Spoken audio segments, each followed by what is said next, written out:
mu kiganiro cyacu ntabwo ari igisanzwe ntongera mvuga ngo muri cya kiganiro cyacu aya masaha n'ubundi mwari musanzwe mutubona ariko uyu munsi it's a special day no munsi udasanzwe no munsi mwiza cyane kubera ko twaronshinze cyangwa se dutangiye mu buryo bushya ikiganiro gishya cy'imikino hano ku Isibo TV ndetse no kuri social media zacu kuri YouTube kuri Instagram kuri X kuri Facebook aho kabisa muzajya mukurikira gahunda zacu mu kiganiro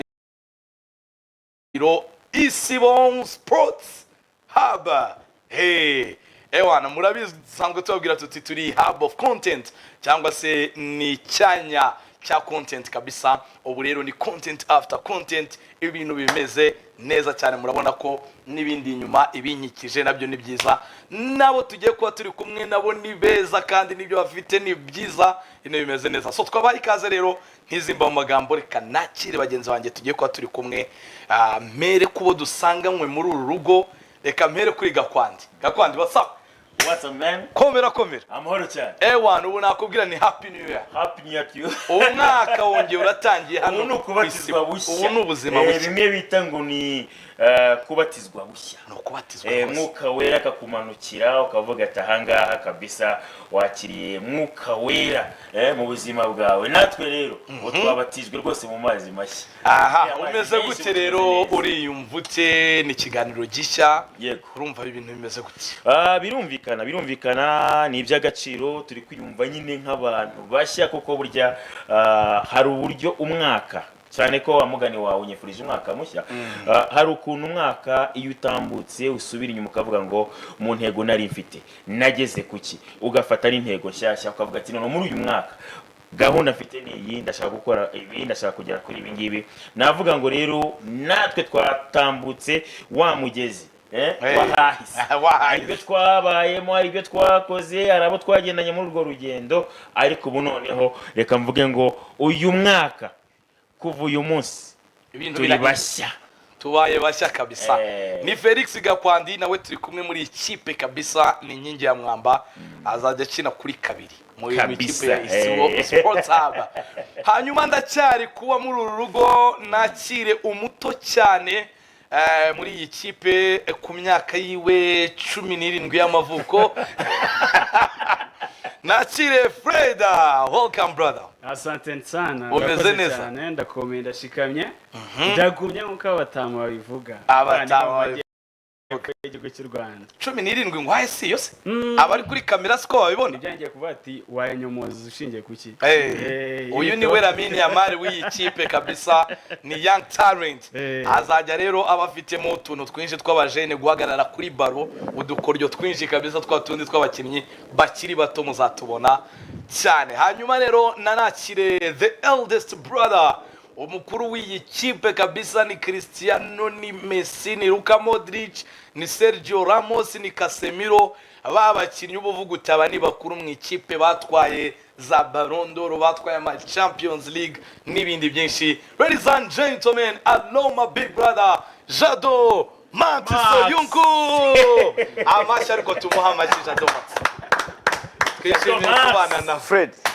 Meze neza? Jado Max. Felix. Namoro masa. Meze neza. Murakoze kunyakira. Njaho nifuza kuba ndi. Yego. Njaho nkwiriye kuba ndi, nsanze abo nkwiriye kuba ndi kumwe nabo.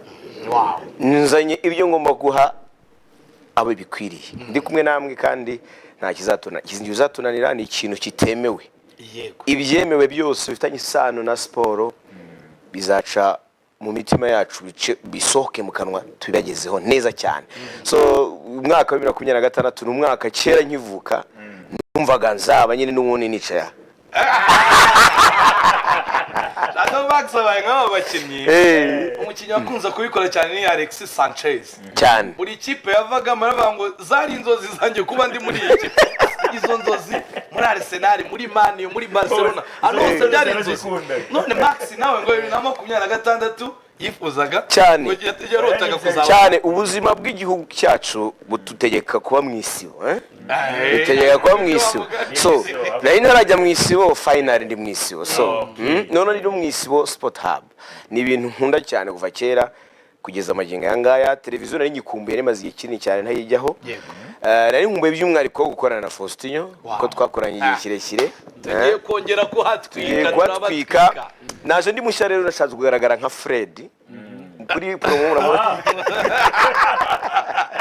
ahubwo wahise nka Gibukasi. Oya Gibukasa sa na Jaberi. Gibukasa. Kora Jaberi yashyizeho tentire. Giye mubonye bwa mbere. Wagize ngo ni Gibukasa. Washyize agatentire. So nishimye cyane yaba Fred is a promising talent nkurikije utuntu dukeya azajya tubaza nutwo namubonyemo bwumva hari byinshi adufite hari package nyinshi hari package mfite Faustinho afite ndetse na Gakwandi. So abo bantu bombi navuga ko ari ibintu bire ariko bizi ko hano harimo abantu babiri bitiranwa batatu sorry Felix Faustinho Fred Triple F. Ni Fred Faustin Felix. Ubundi mwitiranwa na Federation y'umupira w'amaguru mu Bufaransa.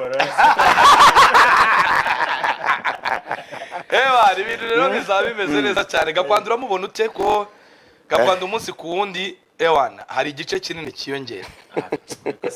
Umufuka we uriyongera ariko ntabwo yarabyemeye. Ni kofi kabisa burya. Nahano muhuriye arabigaragaza by the way. Ushobora kubivuga gutyo gasanga wajya hano hepfo gasanga hari abantu bari bagutegereje cyangwa nko muri quartier. Niyo mpamvu burya hari amwe mu makuru tugira ibanga.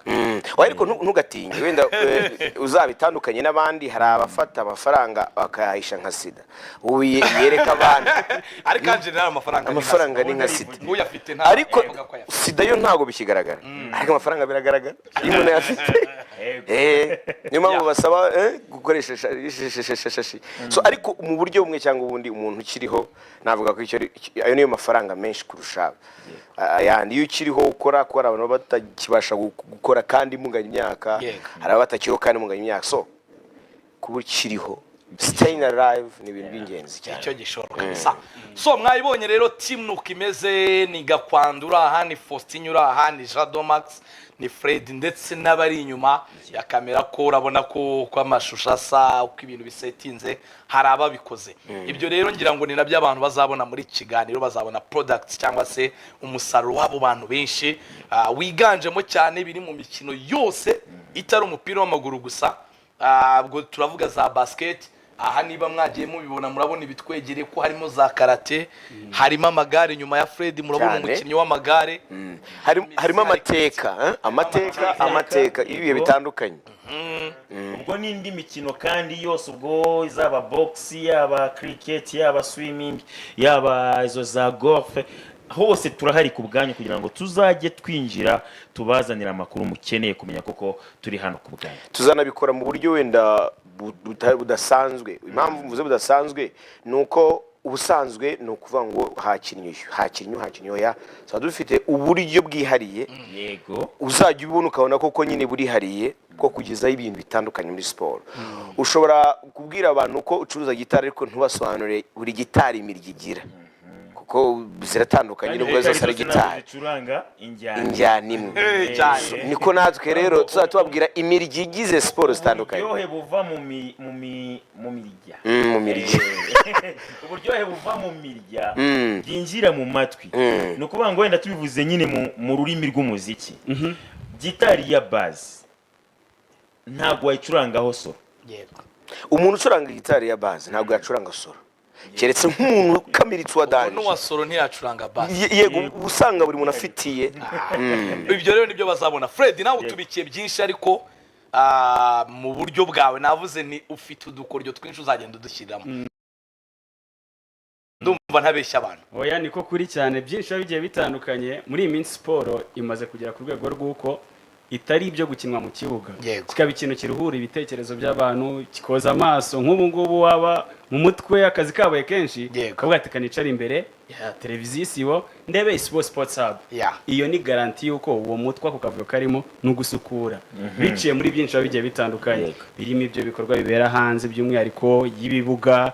Ese abo atlete cyane kenshi tujya mu kibuga kuri abari abakinnyi baje gukina iminota 90 ariko se andi masaha arenga 23 baba y'umunsi bari mu biki ibyo nabyo byose nahanga Fred azanabica ndababwira cyane ni mubi cyane.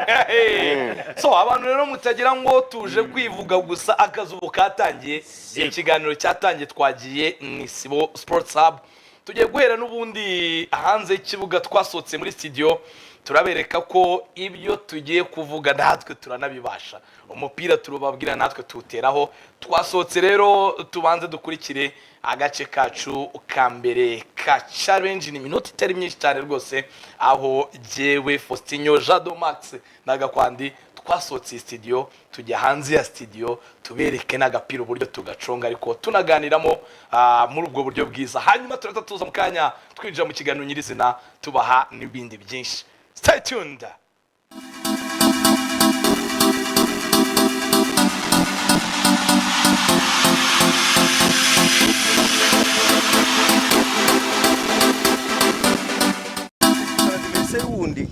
Umuyaga ntacyo twaye icyo ukora Yewe no way. reba target reba igiki Ndahita nsinzira kuko wahitunyisha. oya reba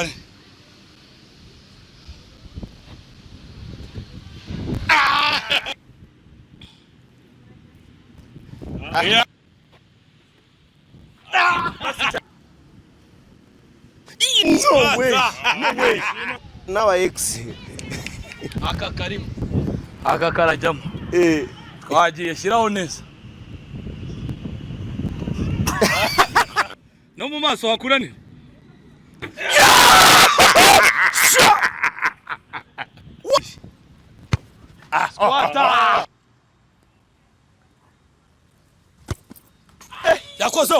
yakozeho Turayibara gikozeho. yakozeho wala cyangwa basubire kuri VAR jya kuri VAR yagiyeho aha squata Ese aratsinda muri file kandi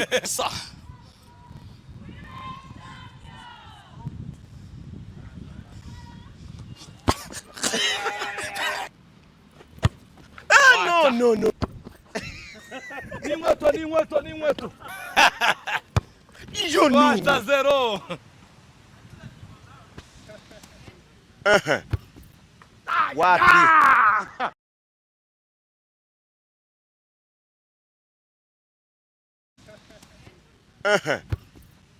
Wapi?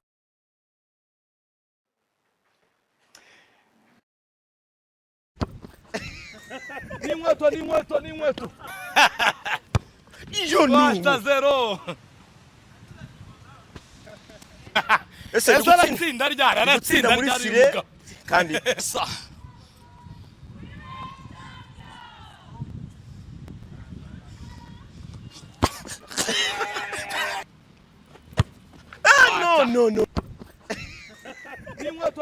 ni inkweto Yes, ubwo reka tugaruke rero ngira ngo nkuko twamaze no kubibabwira ko twamaze kugaruka mu kiganiro cyacu nyirizina igice rero kimwe mu bigize ikiganiro cyacu ni Sport Updates. Reka amakuru yacu tuyahere hano mu Rwanda turi buze kuba tugaruka rero tugiye